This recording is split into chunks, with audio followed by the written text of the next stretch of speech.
Alright, someone asked me if I had a full interior car when they were watching me race, so I just kind of wanted to show my setup real quick.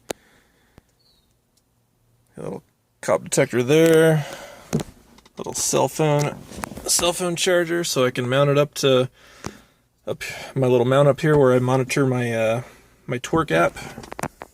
Down there is my little OBD2.